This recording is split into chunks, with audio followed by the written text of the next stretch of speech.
Hello class 9 student, I hope you all are very well and start doing your class 9th chapters. So today we will discuss chapter 1 matter in our surrounding. Chemistry का first chapter है ये, ठीक है। तो आप जैसे ही school में admission लेंगे आप फॉर श्योर ये वाला चैप्टर सबसे पहले पढ़ने वाले हैं, क्योंकि बहुत बेसिक चैप्टर है, बहुत इंपॉर्टेंट चैप्टर है ये, ठीक है। सो हम शुरू करेंगे आपकी एनसीईआरटी बुक से कवर करना इस चैप्टर को, ठीक है। सो एनसीईआरटी को बहुत अच्छे से पढ़िएगा बच्चा, उसके बाद ही आप रेफरेंस बुक्स को कवर कीजिएगा, बिकॉज पेपर जो बनने वाला है that will come from the NCERT book only, ठीक है। Reference book will help you to solve the question answer, ठीक है। किस तरह से क्वेश्चंस को बनाना है, किस तरह से आंसर्स उनके अटेम्प्ट करने हैं, ओनली आप वो बुक से, रेफरेंस बुक से कवर कर सकते हैं। लेकिन एग्जाम जो बनेगा बेटा वो पूरा एनसीईआरटी बुक से बनेगा। सो मेक श्योर कि आप एनसीईआरटी को पूरा अच्छे से पढ़ लें, ठीक है। सो आप पिक्चर्स के साथ में भी रिलेट कर सकते हैं। मैं एवरी पेज को ट्रांसलेशन करके आपको बहुत बेसिक से समझाऊंगी with some pictures also. So welcome to our channel Shiksha by Hina ma'am. So chapter name is matter in our surrounding. हमारे आस पास में जो पदार्थ है, मैटर को हिंदी में पदार्थ कहा जाता है, ठीक है। जो हिंदी मीडियम के बच्चे हैं तो वो भी बहुत इजीली हमारे साथ समझ सकते हैं, क्योंकि हम इंग्लिश और हिंदी दोनों को बैलेंस बना के पढ़ाएंगे, ठीक है। सो पहले पढ़ते हैं ये मैटर क्या होता है। जैसा कि एनसीईआरटी की बुक में फर्स्ट पैराग्राफ में दे रखा है, I have attached A picture of NCERT book pages, ठीक है, जिससे आप साथ में रिलेट कर पाएंगे कि पर पैराग्राफ क्या बात कह रखी है। देखो, आपने आसपास बहुत सारी चीजें अपनी सराउंडिंग में देखी हैं, लाइक वाटर आपने देखा है लिक्विड स्टेट होता है, साथ में आइस आपने देखी है that is in solid state. ऐसे एयर आपने ब्रीथ की है, सो वो एयर के अंदर भी कुछ पार्टिकल्स होते हैं। साथ में कुछ सॉलिड एग्जांपल ले सकते हो, बॉल आपने देखी है, लाइट आपने देखी है ना, मार्कर, डस्टर, ये जितनी भी चीज, इनको क्या बोला जाता है, मैटर बोला जाता है। मैटर को आप डिफाइन कैसे करोगे, सिर्फ एग्जांपल से तो काम नहीं चलेगा। सो देखो बेटा, मैटर वो चीज होती है जिनका मास होगा, वॉल्यूम होगा, साथ में वो कोई जगह ऑक्यूपाई करेंगी, ठीक है। लाइक अगर मैं एयर की बात करूं, बिकॉज एयर को आप देख नहीं सकते, जब आप एयर बलून में डालते हो तो बलून क्या होता है, फूलना शुरू हो जाता है ना। तो फूलेगा दैट मीन्स उसके अंदर कोई ऐसी चीज आपने भरी है जो कि स्पेस ऑक्यूपाई करती है, अंडरस्टैंड। ऐसे ही अगर आप बात करो सॉलिड की, कोई मैंने बॉक्स था टेबल के ऊपर रख दिया तो वो भी क्या कर रहा है, स्पेस ऑक्यूपाई कर रहा है, साथ में उसके अंदर कुछ वजन भी होगा, है ना, कुछ मास होगा या फिर कुछ वॉल्यूम भी वो डेफिनेटली ऑक्यूपाई कर रहा है। तो इस तरह की चीजों को, दैट मीन्स यूनिवर्स में जितनी भी ऑब्जेक्ट्स हैं वो सब क्या करती हैं, कुछ उनमें मासेस होता है, साथ में कुछ उसमें वॉल्यूम भी होता है, ऑक्यूपाई भी करती है वो स्पेस को। सो उन एवरी ऑब्जेक्ट्स को क्या बोला जाता है, मैटर बोला जाता है। इंडियन फिलोसफी में अगर आप पुराने समय में जाएंगे तो वहां पर मैटर को 5 चीजों से डिफाइन किया जाता था। 5 चीजें मतलब पंच तत्व से, ठीक। वो फर्स्ट इज वाटर, ठीक है, पानी, second is fire, third is air, fourth is earth and fifth is sky, ठीक है। तो इन 5 एलिमेंट से बनता है आपका मैटर। सो इन 5 एलिमेंट मतलब हर चीज, ठीक है, क्योंकि अगर आप एयर की बात करेंगे तो आप एवरी गैसेस की बात कर रहे हो, हर एक गैस की बात कर रहे हो। तो हर एक गैस मतलब जितनी भी आपने गैसेस देखी हैं, गैसेस की फॉर्मेशन देखी है, केमिकल्स देखे हैं, ठीक है, ये सारे के सारे। अर्थ से आपको कार्बन वगैरह ये सब मिलते हैं, तो इनसे भी बहुत सारे प्रोडक्ट बनते हैं, केमिकल्स बनते हैं, तो ये भी लकड़ी है, ये सब, ठीक है, समझ रहे हो, प्लास्टिक वगैरह सब कुछ। तो ये सब क्या होते हैं, मैटर कहलाते हैं। The thing which has the mass as well as its volume, ठीक है, दोनों चीजें आपको देखनी है। धीरे धीरे क्या हुआ, टेक्नोलॉजी डेवलप्ड हुई, साइंटिस्ट ने ये देखना शुरू किया कि हम ऐसे ही किसी भी चीज को मैटर नहीं बोल सकते। So we have to define it on the basis of their property. Physical property मतलब उनकी अपीयरेंस से आप उनको देख सकते हो, सॉलिड है, लिक्विड है, गैस है, या फिर आप उनको उनकी केमिकल प्रॉपर्टी से देख सकते हो। केमिकल प्रॉपर्टी मीन्स बॉन्डिंग, वो किस केमिकल के साथ कैसा रिएक्शन देती है। सो सबसे पहला जो मेन टॉपिक आता है एनसीईआरटी का, that is physical nature of matter. आपको मैटर की फिजिकल अपीयरेंस को चेक करना, मतलब वो दिखता कैसा है, कि वो सॉलिड है, वो लिक्विड है या फिर गैसेस स्टेट में है। तो आप ये देखेंगे कि वो मैटर बना कैसे हुआ है, ठीक है। मैटर होता है बेटा वो छोटे छोटे पार्टिकल से मिलकर बनता है। उन छोटे छोटे पार्टिकल्स को हम एटम कहते हैं, ठीक है, जिनको और आप डिवाइड नहीं कर सकते as given by the board, जो आप नेक्स्ट में पढ़ने वाले हो। ठीक है, सो साइड में एक एक्टिविटी देख सकते हो जो आपके एनसीईआरटी बुक में दे रखी है। तो इस एक्टिविटी के अंदर 2 बीकर लिए गए हैं, एक में शुगर को डिसॉल्व किया गया है इनटू वाटर, सेकेंड वाले में सॉल्ट को डिसॉल्व किया गया है इन द वाटर। ठीक है, आपको पता है चीनी और नमक कुछ भी घोलिए पानी में इजिली घुल जाता है, लेकिन ये घुलता क्यों है? क्यों शुगर ने अपनी स्टेट को चेंज कर दिया, धीरे धीरे पिघल कर वो लिक्विड स्टेट में चली गई। आपने ये सॉलिड लिक्विड गैस की क्लासिफिकेशन बहुत पहले पढ़ दी है, 5th क्लास में पढ़ते जा रहे हैं। आपने ये पढ़ा हुआ है कि जो सॉलिड होते हैं उनकी बॉन्डिंग बहुत स्ट्रांग होती है, छोटे छोटे एटम्स जो होते हैं उनकी बॉन्डिंग बहुत स्ट्रांग होती है। उस स्ट्रांग की वजह से वो क्या हो जाते हैं, हार्ड हो जाते हैं। अगर आप लिक्विड की बात करेंगे तो वो बॉन्डिंग क्या होती है, थोड़ी वीक होती है, जिसकी वजह से क्या होते हैं, वो सॉफ्ट होते हैं, लिक्विड स्टेट में होते हैं, लचीले होते हैं। अगर आप बात करेंगे गैसेस की, तो जो पार्टिकल्स होते हैं वो इतनी दूर दूर होते हैं कि जैसे ही आप उनको स्प्रे करोगे एयर के अंदर, मतलब आप परफ्यूम स्प्रे करोगे एयर के अंदर, वो फटाफट उड़ जाता है, हवा में गायब हो जाता है, लगता ही नहीं कि परफ्यूम लगाया हुआ था। बिकॉज वो क्या होता है, पार्टिकल्स इतने वीक बॉन्ड के साथ जुड़े होते हैं कि उनको आप तुरंत हटा सकते हो, तुरंत उनको फैला सकते हो। सो जब आप शुगर को लिक्विड के अंदर डिसॉल्व करते हो तो लिक्विड क्या होता है, उनके बीच में थोड़ा सा स्पेस होता है। लेट्स अज्यूम, ये आप साइड में डायग्राम भी देख सकते हो, ये जो स्पेस है इनके बीच में क्या होता है, शुगर के पार्टिकल आके बैठना शुरू हो जाते हैं, ऑक्यूपाई कर लेते हैं इनकी जगह को, जिसकी वजह से क्या होता है, धीरे धीरे धीरे धीरे कि आप पूरा का पूरा जो फॉर्मेशन देखोगे वो लिक्विड स्टेट में जाना शुरू हो जाता है। ठीक है, एटम्स आके बैठे हैं, चीनी का दाना नहीं बैठा। तो मेक श्योर कि आप ये सोचो कि बीच में स्प्रेड हो जानी चाहिए थी शुगर, ऐसा नहीं होता। शुगर के जो छोटे छोटे एटम्स होते हैं वो क्या होते हैं, वाटर के बीच में स्पेस के अंदर डिसॉल्व होना शुरू कर देते हैं, अपने आप को डिसोसिएट करना शुरू कर देते हैं। जैसे आपने देखा होगा कि चीनी के दाने को अगर आप क्रश करते हो तो धीरे धीरे व्हाइट पाउडर बन जाता है शुगर का, है ना। इसी तरह से धीरे धीरे और अगर आप डिसॉल्व करोगे तो व्हाइट शुगर क्या होगा, और छोटा छोटा होकर धीरे धीरे बारीक होता होता क्या हो जाएगा, डिसॉल्व होना शुरू हो जाएगा।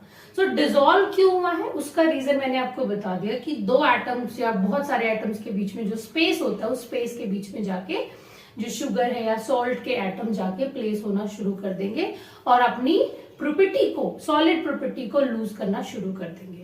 ठीक है, तो इस एक्टिविटी से आपको ये पता चलेगा कि जो मैटर होता है वो किससे बनता है, छोटे छोटे पार्टिकल से मिलकर बनता है। नेक्स्ट जो टॉपिक है, how small are these particle, कितने छोटे हो सकते हैं ये पार्टिकल, जिसकी हम बात करें एटम्स की, वो कितने छोटे। एक और अच्छा एक्टिविटी इसमें दे रखी है, एग्जाम्पल दिया हुआ है पोटेशियम परमैंगनेट का। ठीक है, सो पोटेशियम परमैंगनेट क्या होती है, अगर आप उसको पानी में डालोगे तो धीरे धीरे पानी अपना कलर चेंज करना शुरू कर देता है, वो हल्का सा पिंक हो जाता है। ठीक है, सो इसी तरह से और भी आप एक्टिविटी देख सकते हो। आप घर में क्लीनर के लिए पानी के अंदर डिटॉल का इस्तेमाल करते हो या आप कोई भी क्लीनर डालते हो तो धीरे धीरे पानी का कलर चेंज हो जाता है। क्यों कलर चेंज होता है, पार्टिकल होते हैं इन द मैटर, वो बहुत छोटे छोटे साइज के टाइनी एटम से बनता है। वो छोटा सा एटम क्या करेगा, धीरे धीरे डिसोसिएट होके अगेन वाटर के कलरेंस को चेंज करना शुरू कर देता है। साथ में आपको एक एक्टिविटी भी दी गई है, 100 ml का वाटर लेना है, साथ में आपने उसमें 23 क्रिस्टल्स, मतलब छोटे छोटे दाने होते हैं इसमें, सो 23 क्रिस्टल्स ऑफ पोटेशियम परमैंगनेट आपने इस वाटर के अंदर डाल देने हैं।